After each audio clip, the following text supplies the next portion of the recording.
Sahabat Shalom, malam ini kita belajar tentang keselamatan. Jadi, salah satu gelar dari juru selamat kita adalah Mosiah, atau bisa juga dibaca atau dibunyikan sebagai Masiah. Jadi sebutannya Hamasiah, Sang Masiah, Sang Mosiah. Kata Mosiah atau yang kita sering terjemahkan sebagai juru selamat berasal dari kata yasa, to deliver. Kata deliver ya mirip dengan kata save, menyelamatkan. Deliver me, selamatkan saya. Nah, itu contoh terjemahan dari yasa. Kita akan belajar kata yang sangat penting ini karena salah satu ayat pernah menuliskan, barang siapa berseru kepada nama Adonai, kepada nama Yehuwah, akan diselamatkan. Nah, ini materi ini akan sangat banyak tinjauannya, tapi kali ini kita hanya akan belajar makna katanya dan kita melihat tinjauan kamus-kamus yang sesuai.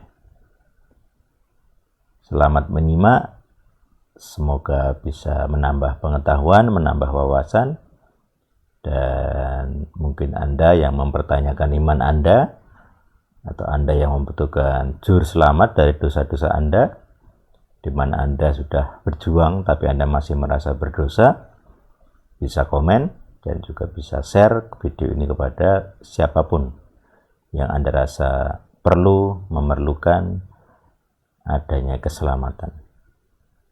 Tuhan yang hidup bersama kita semua. Amin.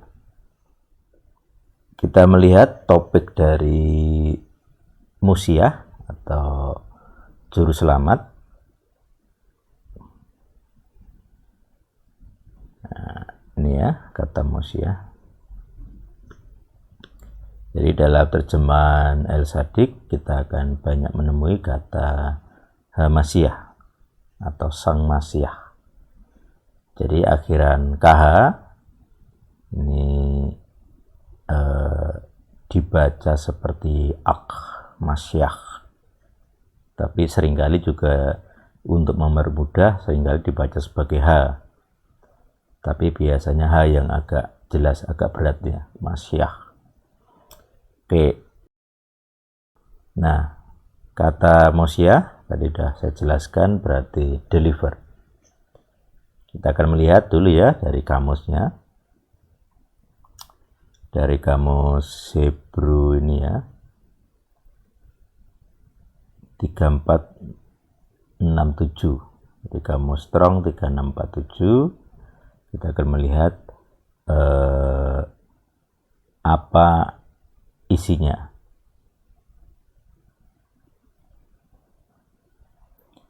Nah, di sini dari kamus 3467 kita melihat di sini artinya deliver. Ini.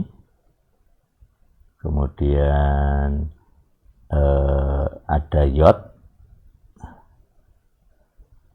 Yod ini ada seperti T yaitu A agak panjang ya, yasa. Kalau yang ini, yang kedua, ini sin, jadi S berat, S tenggorokan, dari dengan titik di sebelah kanan, nah, sin. Kemudian ini A pendek ya, yasa.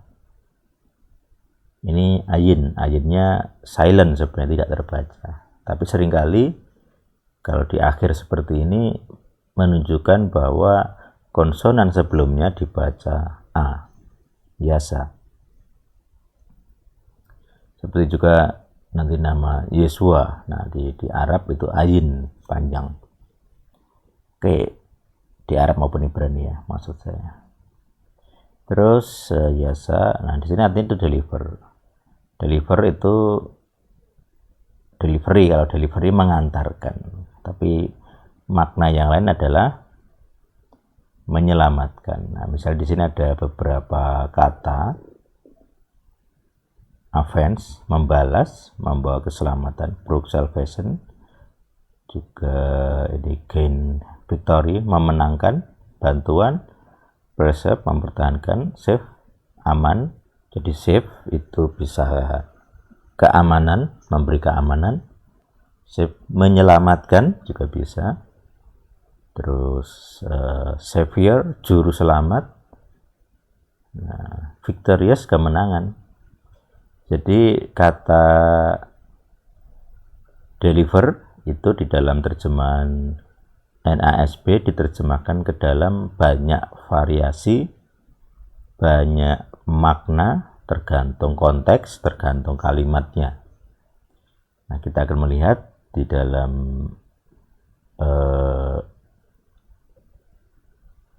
kitab Ibrani apa saja penggunaan kata Mosia. Kata Yasa.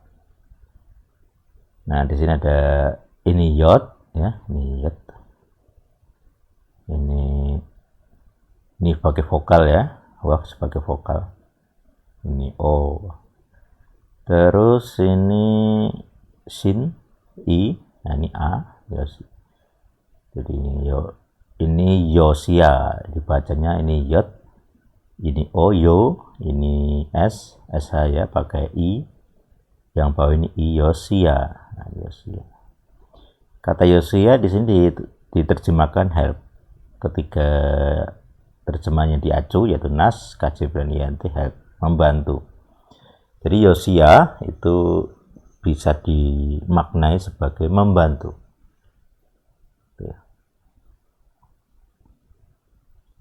Jadi Moseh berdiri dan membantu, memberi air kepada ternak. Kalau nggak salah cerita dia ini ya dengan calon istri di Midian. Oke, terus di Exodus atau Keluaran ini Yosia, ini kayak Yosia ini. Ini Yod, ini O, ini oh ini bukan Yosia, ini Yod, ini O, ini S, ini A. Di Yosa, bacanya Yosa. Terus, nah Yosa di sini save. Nah, Lord Adonai menyelamatkan Israel. Adonai telah menyelamatkan Israel. Ini grammar tenses atau grammar waktu ya. Jadi Tuhan Adonai menyelamatkan, telah menyelamatkan. Yosa, Yasa bisa dianggap present tense-nya, to deliver. Nah, di sini Yosanya telah menyelamatkan. Kemudian di Bilangan 10:9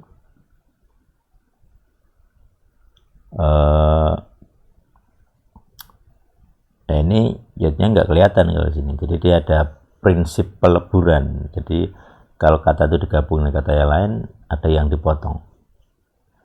Nah, di sini terlihat bahwa yodnya itu hilang. Itu memang yod itu seringkali hilang di dalam penggabungan kata. Jadi di sini berarti kata Yasa bisa diwakili oleh yod dan ayin. Di sini adalah sin. Nah, ini sin. Ini sa ya, sa. Nah, ini a tapi ayatnya di seva. Berhenti ya, jadi sa saja. Ini biasanya waf, ini dan ya. Atau u, biasanya ini u. Udo. Unusatam. Kalau kita lihat di sini bisif, pasif ya. Jadi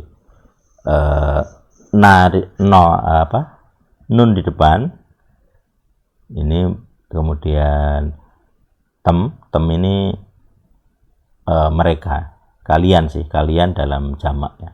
Maka di sini ada your enemy. Ada prinsip kejamakan. Nah itu, jadi nanti kita dari pemenggalan ini kita nanti bisa memahami kenapa kata mosia muncul atau masia muncul. Yang jelas kata yasa itu bisa dipotong yodnya jadi sa saja dan punya makna tetap sama, save, menyelamatkan. Terus dari ini kita lihat di sini tidak ada juga ininya, yodnya tidak ada hilang ya. Tapi sa ini sa sama ayin masih ada. Ya. Artinya juga save, menyelamatkan. Nah, di sini juga sama. Ini sa, ini ayin. Nah, yang ini menjadi vokal. Nanti kita lihat. Biasanya ini jadi vokal kalau yang ini. Jadi kata kuncinya di sa ini. Ini mosia, ini kata mosia. Nah, di sini kata mosia berarti itu turunan karena kata dasarnya yasa tadi ada shin dan ayin. Nah, tengah ini kan yod tapi itu vokal, yod sebagai vokal. Nah, ini mosia. One to save. Nah, kata mosia lebih merujuk kepada personnya, jadi orang yang menyelamatkannya. Makanya biasanya digunakan kata hamasia, orang yang menyelamatkan atau juru selamat. Kalau yasa saja berarti kan verb, kata kerja, jadi menyelamatkan. Nah, mosia ini merujuk ke noun, kata benda yang menyelamatkan atau juru selamat atau sang juru selamat. Oke, terus mosia.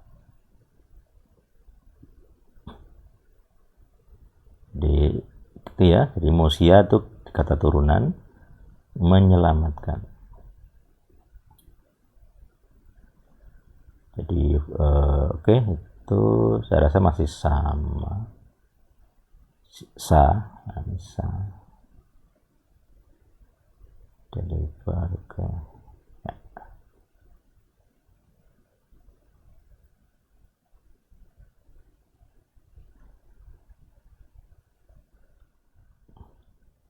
Nah, jadi di sini ada ini ya, contoh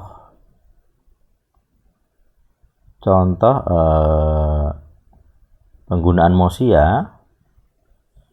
Jadi penggunaan atau munculnya kata mosia sebagai juru selamat. Ini kata mosia. Jadi kalau dia terjemahannya adalah dia deliver, kata benda ya. Jadi kata benda yang kalau diterjemahkan dalam bahasa Indonesia ya sang juru selamat atau juru selamat atau sang masyah, bisa diterjemahkan literal sang masyah, bisa diartikan juru selamat gitu. Jadi dia lebih merujuk ke personalnya. Nah, itu. Jadi di sini Adonai menaikkan atau meninggikan gitu ya, atau sebenarnya melahirkan, bisa tergantung nanti konteks maksudnya, Mosyah kepada Bani Israel. Jadi Tuhan membangkitkan di sini ya, Mosyah lebni kepada Bani, apa tuh, anak-anak, tapi konteksnya biasanya putra ya, para putra Israel kalau literalnya. Tapi para putra di sini seringkali dimaksudkan sebagai bangsa juga bisa, kepada bangsa lebni Israel, kepada bangsa Israel.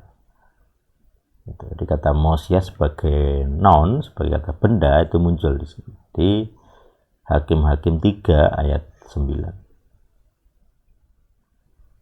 Nah ini ya, huruf yod di depan larut ketika diberi tambahan mem yang mempunyai kata benda. Jadi mosia muncul. para atau Bani Israel berseru kepada Adonai dan supaya membangkitkan juru selamat. Itu Mosia dimunculkan ketika umatnya menjerit dan berseru minta tolong. Jadi orang yang berseru minta tolong tadi kepada nama Yehuwah itu hanya bisa diselamatkan jika ada